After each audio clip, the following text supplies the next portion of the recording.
നമസ്കാരം. മലയാളി വാർത്തയിലേക്ക് സ്വാഗതം. സഞ്ജു സാംസണെ വീണ്ടും ഒഴിവാക്കുന്നു.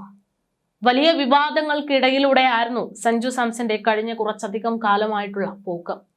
ഇത്രയും കഴിവുകെട്ടവനെ എന്തിനാണ് ഇന്ത്യൻ ടീം പിടിച്ചു വെക്കുന്നത്, അവൻ എന്തുകൊണ്ട് അവസരം കിട്ടുന്നില്ല എന്ന തരത്തിൽ പല വാദപ്രതിവാദങ്ങളും സഞ്ജു സാംസന്റെ പേരിൽ ഉണ്ടായിരുന്നു. എന്നാൽ കഴിഞ്ഞ T20 മത്സരത്തിനിടയിലാണ് തന്റെ കഴിവുകൾ തെളിയിച്ചുകൊണ്ട്, അല്ലെങ്കിൽ താൻ ഈ ക്രിക്കറ്റ് മേഖലയിൽ നിൽക്കാൻ യോഗ്യനാണെന്ന് കാണിച്ചുകൊണ്ട് രംഗത്തേക്ക് വരുന്നത്. ഇന്ത്യൻ പതാക ഉയർത്തിക്കൊണ്ട് ഇന്ത്യക്ക് അഭിമാനമായിട്ട് സഞ്ജു സാംസൺ മാറിയതോടെ ഒരു പുതിയ രാജാവ്, ക്രിക്കറ്റ് മേഖലയിലെ ഇന്ത്യൻ ക്രിക്കറ്റിന് ഒരു പുതിയ രാജാവ് തന്നെ വന്നു എന്നുള്ള അഭിനന്ദന പ്രവാഹങ്ങളും വന്നു തുടങ്ങി. പക്ഷേ ഇപ്പോഴിതാ സംഭവം നടന്ന്, അല്ലെങ്കിൽ മത്സരം നടന്ന് ദിവസങ്ങൾ എത്തിയിട്ടേ ഉള്ളൂ, വലിയൊരു വിവാദത്തിലേക്ക് വീണ്ടും എത്തുകയാണ്. സഞ്ജു സാംസനെ ചിലരെല്ലാം മാറ്റി നിർത്തുന്നു എന്നുള്ള തരത്തിലാണ് അവാദ പ്രതിവാദങ്ങൾ ഉയരുന്നത്. അതിന്റെ പ്രധാന കാരണമായി മാറിയതാകട്ടെ ഇന്ത്യൻ ടെസ്റ്റ് ഏകദിന ക്യാപ്റ്റനായ ശുഭ്മാൻ ഗില്ല് പങ്കുവച്ച ഒരു ചിത്രവും.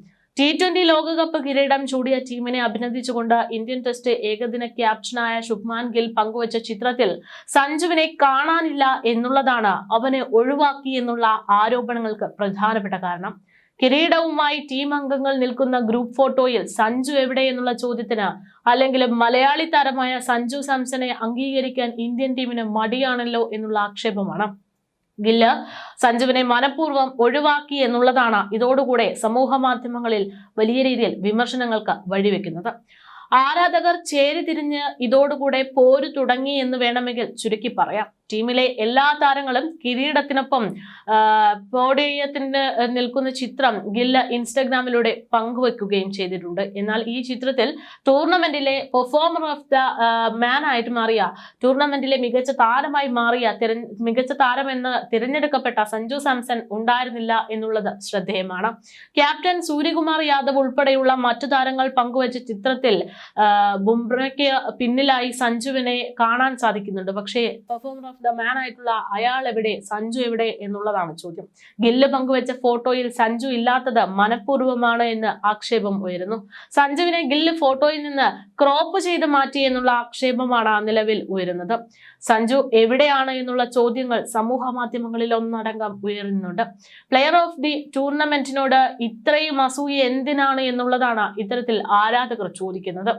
എന്തായാലും ഇത്തരം സമൂഹ മാധ്യമങ്ങളുടെ ആരോപണങ്ങളും കാര്യങ്ങളും ഒക്കെ പുറത്തു വരുമ്പോൾ ഈ ഫോട്ടോ എഡിറ്റ് ചെയ്യപ്പെട്ടതാണോ എന്നുള്ളതും പരിശോധിക്കപ്പെടുകയാണ്. അങ്ങനെ പരിശോധിക്കുകയാണെങ്കിൽ വസ്തുതകൾ പരിശോധിക്കുമ്പോൾ ചിത്രം എഡിറ്റ് ചെയ്തതല്ല എന്നുള്ളത് വ്യക്തമാണ്. ഇന്ത്യൻ താരങ്ങളുടെ ആഘോഷങ്ങൾക്കിടയിൽ സെക്കൻഡുകളുടെ വ്യത്യാസത്തിൽ പകർത്തിയിട്ടുള്ള ഒന്നിലധികം ചിത്രങ്ങളിൽ ചിലതാണ് ഇത്തരത്തിൽ സമൂഹ മാധ്യമങ്ങളുടെ ഇപ്പോൾ പങ്കുവച്ചിരിക്കുന്നത് എന്നുള്ളതാണ് മനസ്സിലാക്കാൻ സാധിക്കുന്നത്. സൂര്യകുമാർ യാദവ് പങ്കുവച്ച ചിത്രമല്ല ഗിൽ പോസ്റ്റ് ചെയ്തിരിക്കുന്നത്. ഗില്ല് പങ്കുവച്ച ചിത്രത്തിൽ സഞ്ജു ഇല്ലാതെ പോയി എന്നുള്ളത് യാദൃശ്ചികമായേക്കാം എന്നുള്ള നിഗമനത്തിലേക്കും കാര്യങ്ങൾ എത്തുന്നുണ്ട്. ഒരു ചിത്രത്തിൽ സഞ്ജു ബുംറയ്ക്ക് പിന്നിലായിട്ട് നിൽക്കുന്നത് കാണാമെങ്കിലും തൊട്ടടുത്ത നിമിഷം അവിടെ നിന്ന് സഞ്ജു മാറിപ്പോകുന്നതായിട്ടും കാണാൻ സാധിക്കുന്നുണ്ട് എന്നുള്ളതാണ് വിശദീകരണത്തിലൂടെ മനസ്സിലാകുന്നത്. മറ്റു താരങ്ങളും ഇതേ ചിത്രങ്ങൾ പങ്കുവച്ചു എന്നുള്ളതാണ് ഇവിടെ ഉണ്ടാകുന്ന ഒരു സംശയത്തിന് അടിസ്ഥാനമായിട്ടുള്ള കാര്യം എന്ന് പറയുന്നത്. എന്തായാലും രാജസ്ഥാൻ റോയൽസിലെ സഞ്ജുവിന്റെ പഴയ സഹതാരം യശസ്വി ജയ്സ്വാൾ അടക്കമുള്ള താരങ്ങളും ഇതേ ചിത്രങ്ങൾ പങ്കുവച്ചതോടെ സഞ്ജുവിനെ മാറ്റി നിർത്തുന്നു എന്നുള്ള ആക്ഷേപങ്ങൾ ഉയരുകയാണ്. BCCIയുടെ ഔദ്യോഗിക ഫോട്ടോ ഗാലറിയിലും ഈ ചിത്രങ്ങൾ ഉള്ളതാണ് വിമർശനങ്ങൾക്ക് അടിസ്ഥാനമായിട്ട് മാറുന്നത്. എന്തായാലും ഈ പറയുന്നത് പോലെ സഞ്ജുവിനെ മാറ്റി നിർത്തിയതാണോ അതോ അത് യാദൃശ്ചികമായിട്ട് സംഭവിച്ചതാണോ എന്നുള്ള ഒരു വിശദീകരണത്തിന്, ടീമിന്റെ ഒരു വിശദീകരണത്തിന് കൂടെ പ്രേക്ഷകർ, ആരാധകരൊക്കെ കാത്തിരിക്കുന്നു എന്നുള്ളതാണ് യാഥാർത്ഥ്യം. അതേസമയം സഞ്ജു സാംസന്റെ പിതാവ് തുടക്കം മുതൽ തന്നെ ഉണ്ടായിട്ടുള്ള വിമർശനങ്ങൾക്കും സഞ്ജു സാംസന്റെ വിജയത്തിനുമൊക്കെ ഭാഗമായിട്ട് മലയാളി വാർത്തയോട് ആ ദിവസങ്ങളിൽ പ്രതികരിച്ചത് കൂടെ കേൾക്കാം. അതിൽ അദ്ദേഹം കൃത്യമായിട്ട് പറയുന്നുണ്ട്, തന്റെ മകനെ ചിലരൊക്കെ മാറ്റി നിർത്താനും ചിലരൊക്കെ ആക്ഷേപിക്കാനും ശ്രമിച്ചിരുന്നു. അതിനുള്ള കൃത്യമായ മറുപടിയാണ് ഇന്ന് നൽകിയിട്ടുള്ളത് എന്നുള്ളതാണ് എന്തായാലും അദ്ദേഹത്തിന്റെ ചില പ്രതികരണ ഭാഗങ്ങളിലേക്ക് കൂടെ. എന്റെ മകന്റെ മാക്സിമം കിട്ടി. അവൻ ക്രിക്കറ്റ് ഓർമ്മ നമ്മൾ ക്രിക്കറ്റ് കളിക്കാൻ തുടങ്ങിയാണ്. ആ കളിയിൽ അവന്റെ മാക്സിമം അവന് കിട്ടി. ആ സന്തോഷം ബസ്. എൻ്റെ മകനെ പലരും അവിടെ ഇങ്ങനെ കളിയാക്കി ചില കാര്യങ്ങളുണ്ട്. അവന് കഴിവില്ലാത്തവനാണ്, ഇങ്ങനെ ഇല്ലാത്തവൻ, അവൻ PR ചെയ്യുന്നു എന്നൊക്കെ പറഞ്ഞ് ചില ആളുകളെ ഡിസ്റ്റർബ് ചെയ്തോട്ടാണ്. ഇന്നലത്തോടെ അതെല്ലാം മാറി. അവർക്കെല്ലാം മനസ്സിലായി എൻ്റെ മകനും ക്രിക്കറ്റ് ലോകത്ത് 4 പേരുടെ കൂടെ നിൽക്കാൻ യോഗ്യനാണ് എന്ന് തിരിച്ചറിഞ്ഞു. ആ സന്തോഷമാണ്, അത് മതി.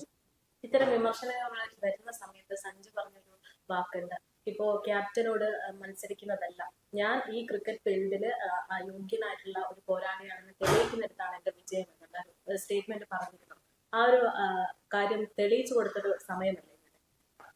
ഞാനും പറഞ്ഞല്ലോ, സഞ്ജുവിനെ ആരൊക്കെ എന്തൊക്കെ വിമർശിച്ചോ അതിനെല്ലാത്തിനും കൊടുത്തൊരു മറുപടിയാണ്. ആ വിമർശിച്ചവരാരും ഇനി അങ്ങനെ ഒരു കാര്യമായിട്ട് സഞ്ജുവിനെ സമീപിക്കത്തില്ല. നമ്മൾ സോഷ്യൽ മീഡിയയിൽ ഒരുപാട് എൻ്റെ പിള്ളയെ ശല്യം ചെയ്ത് ഞാൻ കണ്ടു, ഞാൻ അറിഞ്ഞു, കേട്ടുകൊണ്ടിരുന്നു. പക്ഷെ എൻ്റെ മോനെ കുറിച്ച് ആരെങ്കിലും ഒരു ഡിസ്റ്റർബൻസ് തുടങ്ങുമ്പോൾ ഞാൻ അവിടെ നിർത്തി കളയും. ഫുള്ള് ഞാൻ കേൾക്കാൻ നിൽക്കില്ല. അവനെ കുറിച്ച് ശല്യം ചെയ്യുന്നവരുടെ ഫുൾ വാക്ക് ഞാൻ കേൾക്കാം. മത്സരത്തിന് ഇറങ്ങുമ്പോ സാർ എങ്ങനെ പ്രതീക്ഷിച്ചിരുന്നോ വിജയിക്കുമെന്നുള്ളൊരു ഉറപ്പുണ്ടായിരുന്നു? ഈ മത്സരത്തിൽ ആദ്യം വെസ്റ്റ് ഇൻഡീസിനെതിരെ ഇറങ്ങുമ്പോൾ എനിക്ക് ചെറിയൊരു ഡിസ്റ്റർബൻസ് ഞാൻ ഉണ്ടായിരുന്നു, ചെറിയൊരു അറപ്പുണ്ടായിരുന്നു. കാരണം അവനൊരു ലോങ് ഇന്നിങ്സ് കിട്ടണം. ഒരു ലോങ് ഇന്നിങ്സ് ഇന്ത്യക്ക് വേണ്ടി കിട്ടാത്ത നാൾ വരെയായി സ്ട്രഗിൾ ചെയ്യുന്നു. അപ്പോൾ ആ മാച്ചിൽ അവൻ ഒരു നല്ല ഇന്നിങ്സ് കിട്ടണം എന്നൊരു ഉണ്ടായിരുന്നു. അപ്പോൾ അവൻ്റെ ഒരു 10, 20, 25, 30 റണ്ണ് കടന്നപ്പോൾ അവൻ്റെ ബാറ്റിംഗ് ശൈലി കണ്ടപ്പോൾ അവൻ ആവശ്യമില്ലാത്ത ഷോട്ടിന് പോകില്ല എന്ന് ഞാൻ മനസ്സിലാക്കി.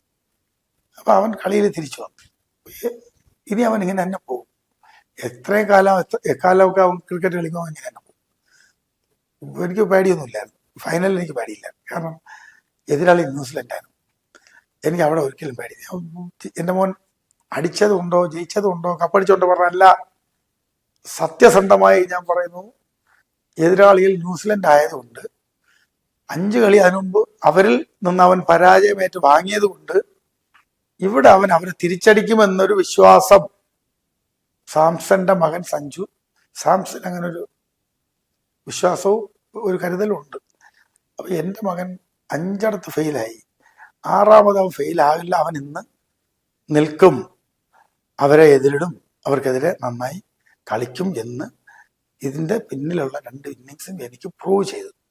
എൻ്റെ മകൻ അത് പ്രൂവ് ചെയ്തു, 2 ഇന്നിങ്സ് അവൻ. അപ്പൊ ഞാൻ തീരുമാനിച്ചത് ഓവർ കോൺഫിഡൻ്റ് അല്ല, അഹങ്കാരമല്ല, സ്പോർട്സിനെ അഹങ്കരിച്ചിട്ട് കാര്യമില്ല, ന്യൂസിലൻഡിനെ അവൻ തിരിച്ചടിക്കുമെന്ന് എൻ്റെ മനസ്സ് കൃത്യമായി പറഞ്ഞുകൊണ്ടിരുന്നു. അത് മാത്രമല്ല, ഇപ്പൊ കുറച്ച് വർഷങ്ങൾക്ക് പിറകോട്ട് പോകുമ്പോൾ സാറ് സഞ്ജുവിനോട് ചോദിച്ച ഒരു ചോദ്യമുണ്ട്. സഞ്ജു ഒപ്പം തന്നെ മറുപടിയും പറയുന്നു. അതായത് 10 വർഷം കഴിഞ്ഞാൽ നീ എവിടെ നിൽക്കണം എന്നുള്ള ഒരു കൃത്യമായിട്ടുള്ള ബോധ്യം നിനക്കുണ്ട് എന്ന് സാറ് പറയുമ്പോൾ സഞ്ജു അത് പറയുന്നത് ഇന്ത്യൻ ക്രിക്കറ്റ് ടീമിൽ ഏറ്റവും മികച്ച പ്ലെയർ ആയിട്ട് ഞാൻ ഉണ്ടാകണം എന്നുള്ളൊരു വാക്കാണ്. ആ ഒരു വാക്കും ഇന്നലത്തെ ഒരു അതിനെങ്ങനെയാണ്? അപ്പൊ ഞാൻ 10 വർഷം പറഞ്ഞു, അവരും 10 വർഷം പറഞ്ഞു. ഇപ്പൊ 10 വർഷം എത്തുന്നതിന് മുമ്പ് കാര്യങ്ങൾ ചെയ്തു തീർത്തു. ഒരു 7 വർഷമായിരുന്നു. 7 വർഷത്തിനകത്ത് അവൻ എന്ത് ചെയ്തു? അവനെ സ്വയം പ്രൂവ് ചെയ്തു. ഇന്ത്യൻ ക്രിക്കറ്റിനകത്ത് ഒരു ഒഴിച്ചുകൂടാൻ പറ്റാത്തൊരു ഘടകമായി അവൻ മാറി. അപ്പോൾ ആ വാക്ക് അവൻ പാലിച്ചു. സഞ്ജുവിന്റെ കാര്യം സന്തോഷത്തോടെ നമുക്ക് പങ്കുവെക്കുമ്പോൾ തന്നെ മൊത്തത്തിൽ ആ ഒരു ടീം പ്ലേ എങ്ങനെ ഉണ്ടായിരുന്നു, അതിനെ കുറിച്ച് എന്താണ് സാറിന്റെ ഒരു അഭിപ്രായം? സഞ്ജു മാത്രമല്ല, 11 പേര് ഒരുമിച്ച് കളിച്ചപ്പോഴാണ് നമ്മൾ ജയിച്ചത്. എല്ലാ കളിയും അങ്ങനെ തന്നെ. അതിൽ അല്പം കോൺട്രിബ്യൂട്ട് സഞ്ജു കൂടുതൽ ചെയ്തു. കാരണം അവൻ കൂടെ ഡിസ്റ്റർബ് ആയിരുന്നു. അതുകൊണ്ടാണ് ഇപ്പൊ നമ്മൾ എല്ലാവരും അവനെ കുറിച്ച് സംസാരിക്കുന്നത്. ക്രിക്കറ്റിൽ അവൻ കുറച്ച് നാളെ നമ്മളെ നിരാശപ്പെടുത്തി. അപ്പൊ അവൻ നിരാശപ്പെടുത്തിയപ്പോൾ നമ്മൾ അവനെ കുറിച്ച് ഇപ്പൊ നമ്മളെല്ലാം സംസാരിക്കുന്നു. യഥാർത്ഥത്തിൽ എല്ലാവരും കളിക്കാരാണ്. നമ്മുടെ ഇതിൽ ഈ അക്ഷർ പട്ടേൽ വരെ ഈ ക്ലാസിക് ബാറ്റേഴ്സാണ്. നമ്മുടെ ഇന്ത്യൻ ക്രിക്കറ്റിനകത്ത് ബാറ്റർ അവരെല്ലാം ബാറ്റ്സ്മാൻമാരാണ്. എൻ്റെ മകൻ മാത്രമല്ല, ഇന്നലെ ഇഷാൻ കിഷൻ, ഇപ്പോൾ നമ്മുടെ അഭിഷേക്, 2 പേരും എന്താ ഇന്നിങ്സ് കളിച്ചിട്ട് പോയി.